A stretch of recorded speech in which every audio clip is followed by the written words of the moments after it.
Assalamualaikum warahmatullahi wabarakatuh. Kami dari kelompok 4 akan mempresentasikan tugas besar pertama dengan judul Strategi Pemasaran pada Grab.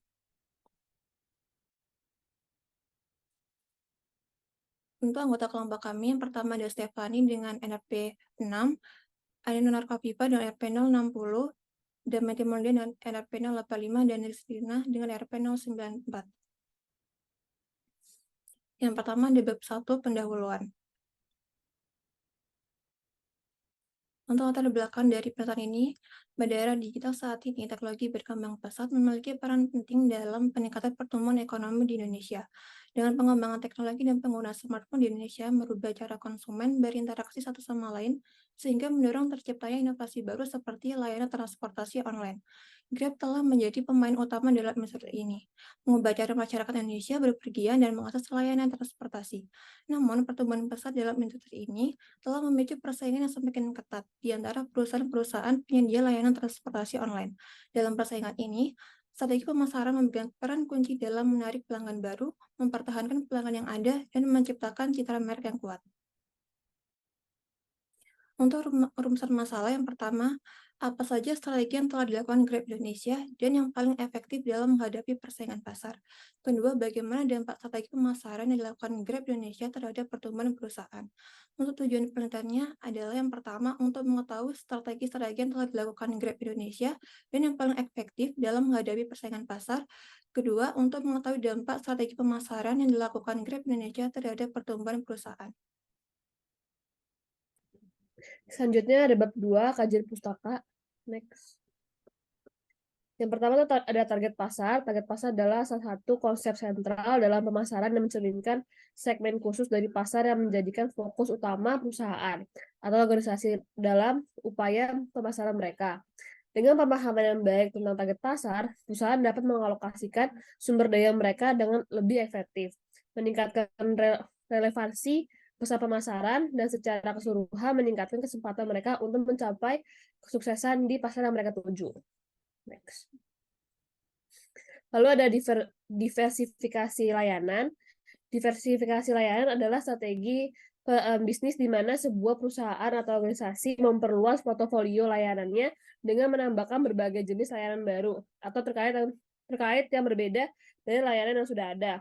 Tujuan utamanya adalah untuk mengurangi risiko bisnis, memperluas pangsa pasar, memenuhi kebutuhan pelanggan yang beragam, dan menciptakan lebih banyak peluang pendapatan. Jenis-jenisnya itu ada diversifikasi horizontal, yaitu perusahaan menawarkan layanan yang berbeda, tetapi masih terkait satu sama lain. Lalu yang kedua, diversifikasi vertikal, perusahaan memperluas ke aktivitas yang terkait dengan layanan inti mereka. Lalu yang terakhir, diversifikasi konsentrik, perusahaan yang memasuki bisnis yang terkait secara logis dengan layanan inti mereka. Lalu manfaatnya adalah pengurangan resiko, lalu pendapatan lebih besar, ketiga, peningkatan daya saing. Keempat, fleksibilitas bisnis. Terakhir adalah memanfaatkan kalian yang ada. Next. Lalu ada kemitraan. Kemitraan adalah bentuk entitas bisnis di mana dua atau lebih individu atau entitas bisnis bekerja sama untuk mencapai tujuan bisnis bersama. Ini adalah salah satu struktur bisnis yang umum digunakan dan dapat memiliki berbagai bentuk, termasuk kemitraan umum, kemitraan terbatas, dan kemitraan khusus. Dalam kemitraan, mitra biasanya berbagi tanggung jawab, keuntungan, dan resiko dalam bisnis. Manfaatnya adalah pembagian tanggung jawab dan tugas, lalu pemikiran bersama, lalu pembagian modal dan resiko, lalu ada kepemilikan bersama, penggunaan sumber daya yang perluas, pengalaman yang berbeda, penghindaran pajak perusahaan, dan kesempatan pertumbuhan.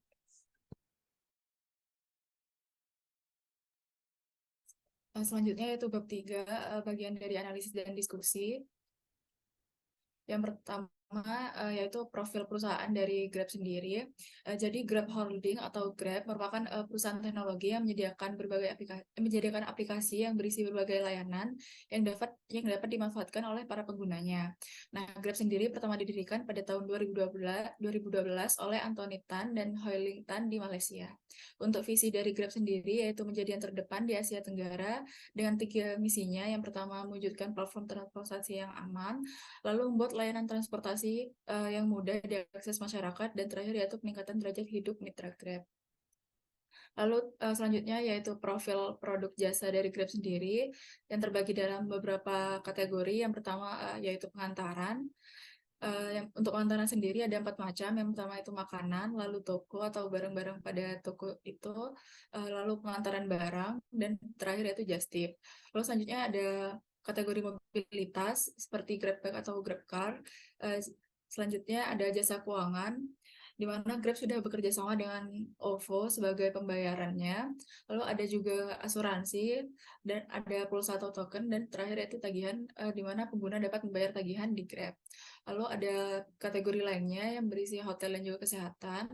Jadi pengguna dapat mencari hotel dan juga dapat berkonsultasi dengan dokter-dokter pilihan Grab. Lalu selanjutnya yaitu target konsumen dari Grab sendiri. Jadi target konsumen dari Grab itu sangat luas dan beragam, bergantung pada layanan yang ditawarkan di Grab sendiri.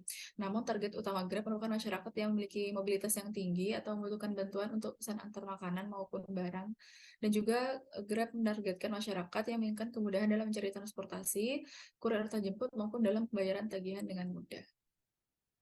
Selanjutnya merupakan beberapa strategi pemasaran yang sudah dilakukan oleh Grab. Yang pertama ini ada analisis, segmentation, targeting, dan positioning. Jadi untuk segmentasinya sendiri, segmentasi dari Grab ini adalah pelajar berusia 12 hingga 18 tahun, mahasiswa usia 18 hingga 22 tahun, pekerja atau masyarakat umum berusia 22 hingga 60 tahun yang berlokasi di kota besar Indonesia dengan gaya hidup serba cepat. Untuk targetingnya, Grab ini membidik masyarakat dengan rentang usia 12 hingga 60 tahun yang memiliki mobilitas tinggi dan gaya hidup serba cepat dari semua kalangan kelas sosial. Untuk positioningnya, Grab memposisikan sebagai penyedia transportasi online dan jasa layanan yang memberikan kemudahan, kenyamanan, aman, dan cepat. Next. Untuk strategi pemasaran yang kedua ini ada diversifikasi layanan. Jadi yang awalnya Grab ini hanya memiliki layanan antar jemput pelanggan saja, kini Grab telah memperluas layanannya jadi lebih inklusif untuk memenuhi kebutuhan dan gaya hidup pelanggan hanya dalam satu aplikasi saja. Diversifikasi layanan yang dilakukan Grab ini jenisnya diversifikasi horizontal, di mana perusahaan meluncurkan layanan baru yang masih berkaitan dengan layanan utamanya. Strategi ini bermanfaat untuk meningkatkan pendapatan serta memiliki lebih banyak data pelanggan untuk memahami preferensi dan kebutuhan pelanggan dengan lebih baik lagi. Next. Strategi yang ketiga ada kemitraan strategis. Jadi di kemitraan ini Grab menjalin kerjasama dengan berbagai perusahaan atau merek berupa penawaran khusus seperti diskon eksklusif, cashback, penawaran paket, pengembangan produk baru, atau program loyalitas sehingga dapat memberikan nilai tambah kepada pelanggan. Strategi yang terakhir ini ada promosi dan diskon. Untuk diskon sendiri, Grab sering menggunakan strategi pemberian diskon untuk menarik pelanggan dari kompetitor. Diskon yang diberikan ini dapat berupa kode voucher potongan harga, pengiriman makanan, cashback, dan lain-lain. Seringkali Grab memanfaatkan musim, peristiwa khusus, atau tren dalam mengadakan kampanye pemberian diskon. Next. Selanjutnya ada promosi. Grab menggunakan beberapa channel pemasaran dalam melakukan promosi seperti media sosial dan email marketing. Untuk pembuatan konten promosi di media sosial, juga Grab sering bekerja sama dengan influencer untuk menarik perhatian pelanggan. Selain itu, email marketing juga dilakukan, di mana Grab mengirimkan email kepada pelanggan mengenai tawaran menarik, diskon khusus, maupun pengenalan layanan yang dimiliki oleh Grab. Next. Untuk selanjutnya ada kesimpulan dan saran.